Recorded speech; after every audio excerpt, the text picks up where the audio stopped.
আশুরার রোজা পালন হয় প্রতি বছর, আশুরার রোজা পালন হয় প্রতি বছর।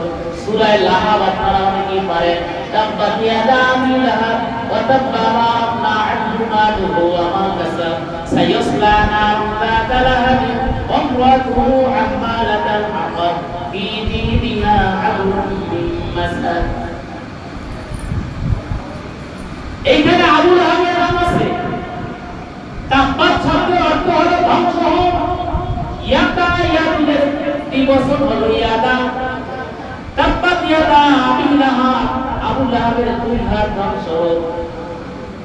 কেন ধ্বংস হবে? কোরআন যেন নাযিল হলো আবু লাহাবের ব্যাপারে। এই আবু লাহাব নবীকে তিরস্কার করেছে। এই আবু লাহাব নবীজির কি হয়? চাচা না?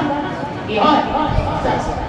চাচাকে দাওয়াত দিয়েছে, চাচা আসেন, ইসলামের পথে আসেন, অমুক জায়গায় যান, একত্রিত হন। ডাকছে, ডাকার পরে বলছে, ভাইস্তা কি খবর, ডাকছো না আমাদেরকে এক জায়গায় হওয়ার জন্য, কেন বলছো? বলছে, চাচা যান, আমি ইসলাম ধর্ম নিয়ে এসেছি, আপনি আমার উপর এবং আল্লাহর উপর ঈমান আনেন, আমি যে দাওয়াত দিই এই দাওয়াতটা কবুল করেন। চাচা আর ভাইস্তা, বাবা তো বেঁচে নাই, আব্দুল্লাহ বেঁচে নাই, এই কি এমনি বাতিজা কি বলেন? হ্যাঁ মুহাম্মদ, আমাদেরকে এই জন্য ডাকছো। তাব্বালাকা ইয়া মুহাম্মদ, মুহাম্মদ তোমার দুই হাত ধ্বংস। এই বলে নবীকে একটা ধমক দিয়েছি। পাওয়ার আছে, পাওয়ার। অনেক সময় অনেকে পাওয়ারের অপব্যবহার করে, এটা তোমার একটা অপব্যবহার করছে আবু লাহাব।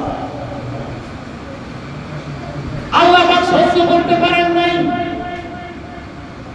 তার হাবিবকে একজনে ধমক দিয়েছে, হাবিবকে কষ্টের কথা বলেছে, তার ধ্বংসের কথা বলেছে।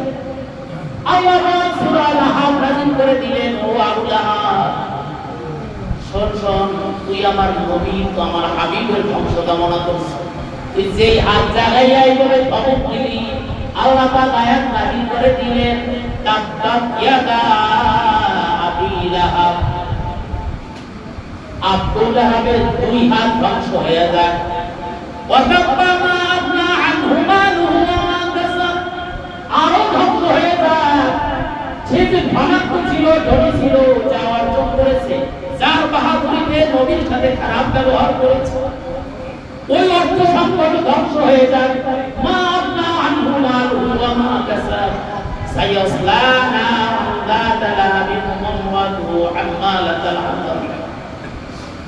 এমনকি আবু লাহাবের স্ত্রী